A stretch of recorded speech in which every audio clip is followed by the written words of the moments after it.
stuff is so closed down that they're closing stuff again. Yeah. The 15th, I think their governor is like Kate Brown. They're closing it down, like going back to phase 0.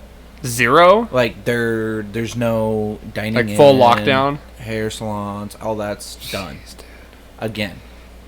They need. I'm so done with that stuff. Like it's. And everywhere you go to, there you have to have a mask on. They're talking about doing that here. I know Missoula and Bozeman are both doing it. Are they? I don't know if Bozeman actually did it, but Missoula did. And I know Bighorn County did too. Yeah, you have to do it there. They won't serve you unless. And it's so funny is like we walked in a restaurant and we like walk in with our masks and then sit down right together without our masks. It's so weird. You got to check out this thing I posted. I don't know if you saw it with Bill Maher. Yeah, I saw that. He put it so right. Yeah, I know. The way he says it, like, it's so true. Like, and it's what Joe Rogan talks about too. It's like your immune system. That's what's gonna fight disease. I just wanted to see in the comments when I looked at that, and it's funny. There's people like fighting him on it. Like, no, we should pretty much just, like, in a sense, they didn't say it, but it's just like, no, we should pretty much be in a bubble. Like, oh my god, that's exactly where we're going to if we're gonna keep. You know what this virus has really like brought to light, if anything? Huh. It's really shown who are the fucking weak and who are the strong. Yeah. Like, or maybe not. It doesn't necessarily show to who are the strong, but it certainly shows to who are the weak. Mm. Like weak-willed. Yeah. I think I saw another one. I think it was today. It was just like if the government told us to pack up in trains to go to a like virus protection camp, kind of like trying to hint Nazism. God. There would be bandwagons of people coming. I was just like, and today is how everyone's getting so manipulated with it. Yes, I agree. I think they would. Like, yeah. Dude, there are so many sheep. It's insane. Like, this is literally like a game of fucking Simon Says. Yeah, right. Where whatever the fucking media says, oh, gotta do that because they're right, because they're professionals, and they're not gonna have like they'll have professional like doctors or whatever on there, but they're all gonna be the biased doctors that are gonna say. Of course, that's why they bring them on to their. Yeah. I mean, there's a reason there's doctors that say one thing and other doctors that say another thing. Mm-hmm. I mean, it's so funny they have opinions too. Between the medical staff now, like they're fighting too on it. Yeah. Like where are we? What is the right thing? I was saying on the last episode how like it's become so insane politically that we've turned a virus into a political like issue. No, it's become a political thing. It was something you'd think that maybe we all could get together but now it's a huge political stance. And then like some people are like, dude, okay, this isn't as bad as everyone is trying to. No. And then this is where it got political, is because now we have differences on how it affects someone. It's so all over the place. It's ridiculous. Yeah. Oh gosh, yeah, it's silly. And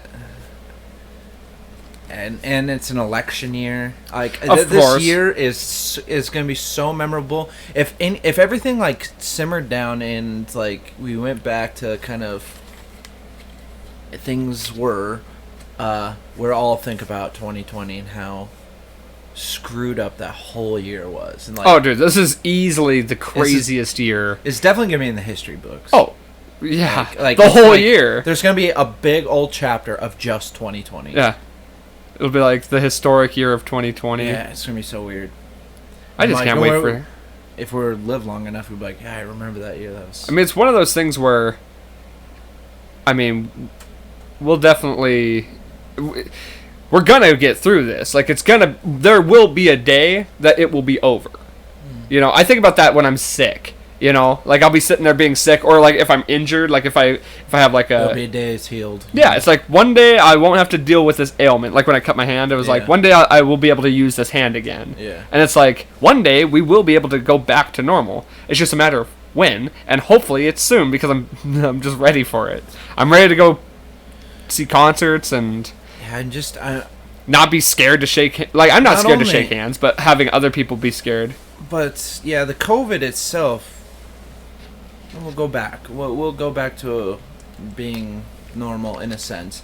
It's this now new like crazy uprise of chaos and Yeah. the rioting, the protesting, everything like that. I'm like, where are we going in this sense? Because if that turns into, like, God forbid, like a war of some sort, then there isn't like going back to normal. Oh, dude, we are literally on the verge of a civil war, and it's not going to be based on. You know what's retarded about this? Excuse me saying retarded. That it is going to be about race again.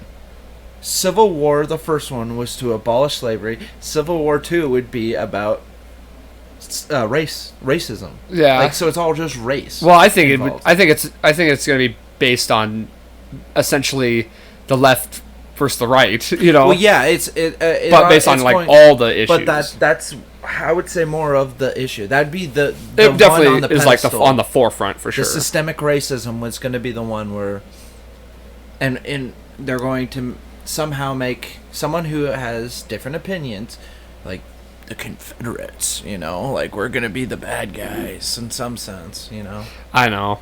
It's so funny to me how, like, literally, just Republicans in general, like just anybody who's labeled as a Republican or a conservative, is immediately like looked at as a bad person and a bad guy, because that's just the narrative that Republican equals evil or equals bad, Democrat left equals good, and it's like I mean, I know tons of people on both sides that are great people. I know some people on both sides that aren't very great people. Like, people are people. People aren't a party. They're not. Right. Yeah, you're not. I just had a good conversation with my buddy in Spokane named Dakota. Yeah. And we kind of debated about a lot of the issues, but I mean, it was civil. Like, we could because if it's one-on-one and you're talking one-on-one with someone, it usually is civil. Yeah. Well, When you get crowds of people just yammering and blaming things and yelling, and it's just chaotic mess, and you're not resolving. There's no solution. It's pretty much like an anarchy, like, and that's what I see on the news. Is I don't see one-on-one conversations, even just one-on-one conversations with no one around, not even like an audience, because that obviously builds it up.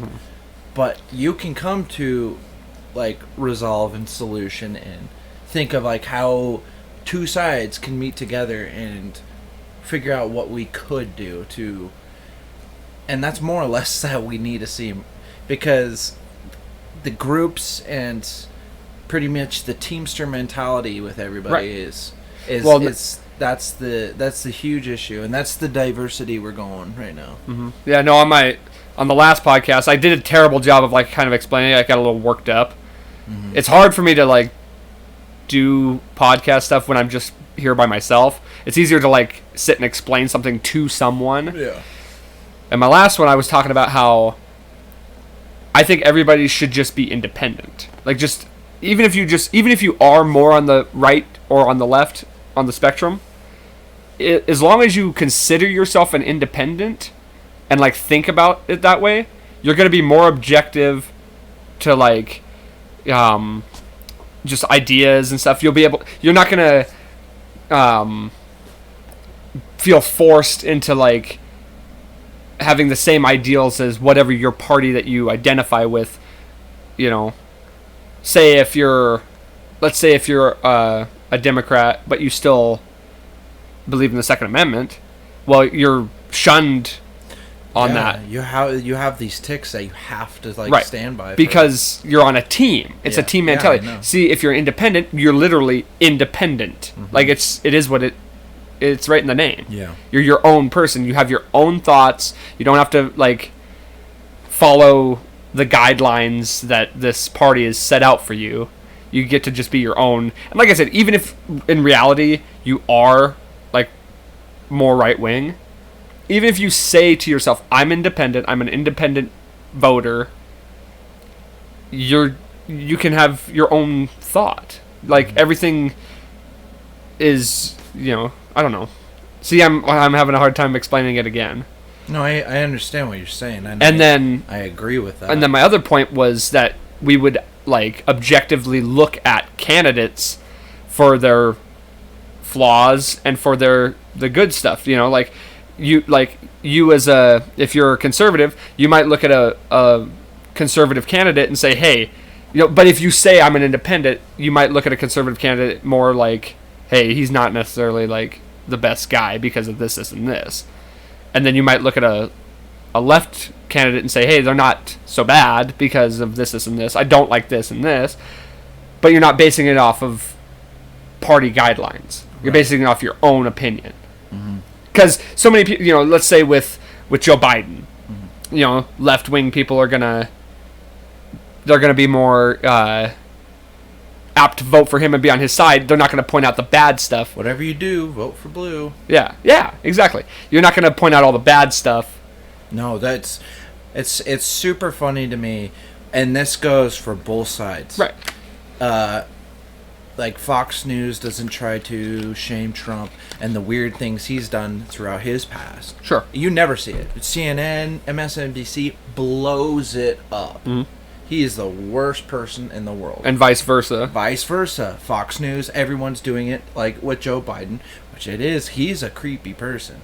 But the left, all that main media is hush hush. Right. Nope. Let's just slither on by. And see, as an as an independent voter, you can look at both candidates and be like, okay, I can visibly see all their flaws, I can visibly see all their strengths, and then you kind of just decide from there. You're not just like, well, he's the blue candidate, that's who I'm voting for, no matter what, like just because he is who he is. And it mostly comes down to a better aspect when you're deciding the nominee. You know, once there's... It's just, I just want there to be a day where it isn't this, like, guidelines and two parties. I love it. I think it should just be a group of, like, 10 people who are running for president, and then it just comes down to the two best, no matter what party they're on. Like, they're all just a blank slate. They're not black. They're not red or blue. They're just all the same. They're all running under different campaigns. And then we just narrow it down to the two best, and then you vote. We should just turn it into a fucking game show, because more people would be interested into it. You know, like... I think politics is almost a game show still. Yeah, make it like an American Idol style. I mean, like, U.S. has so much influence in the world that our politics affects it all. No, we should Everyone's watching U.S. politics. We should make it into like a thing where they... you have like an intellectual round, so we weed out all the dummies, and then you have like... that we should just make it like yeah, and then the very last one, it's like a fight. Yeah, so the like strongest one. Strongest. So now we have a strong, smart, like whatever, you know, intelligent. Yeah. We'll just weed them out like that. Bare knuckle boxing. And maybe they don't necessarily have to fight each other. They just have to, like, because if it's a man versus a woman, then the gal can fight whoever, like just have some stand-in, but just, or maybe they go through like a combat drill like routine to see if whoever can finish it the best in the best time. Just make them do that Steve Austin Broken Skull challenge. I've never seen that. Oh, because then we would know that it's intense, that thing. Yeah. Or make them do like just make them do Wipeout. The game. Yeah, that would be funny as hell. Or what's the American Gladiator or whatever? American Ninja Warrior? Yeah. Ninja Warrior. Have them do something like that. Gladiator's an old... Yeah. Because then we'll find out, you know, we'll know that they're sustainable and they're going to, like, live long enough. Super funny to watch. Especially, like, could you imagine Trump and Biden doing that? Oh my god. Someone have to direct Biden to go that way, and Trump probably would jump and completely miss. Dude, Biden wouldn't have made it past the first fucking... Neither of those dudes probably would have made it past the intellectual round. Holding Biden's hand the whole way through. I know. He'd have to have like a seeing eye Trump dog. would like fail at times. He's like, no, bring it closer. I need to get over that. Yeah. It's just like, no, I want that. Have you ever seen those pictures of how he stands? Where he's like leaning? He has like a table for 8 on his ass. Dude, I never noticed that. It's Yeah, I so saw those weird. pictures. He just Very- like does that like they're forward very lean. weird. He looks like he's in the freaking Smooth Criminal video.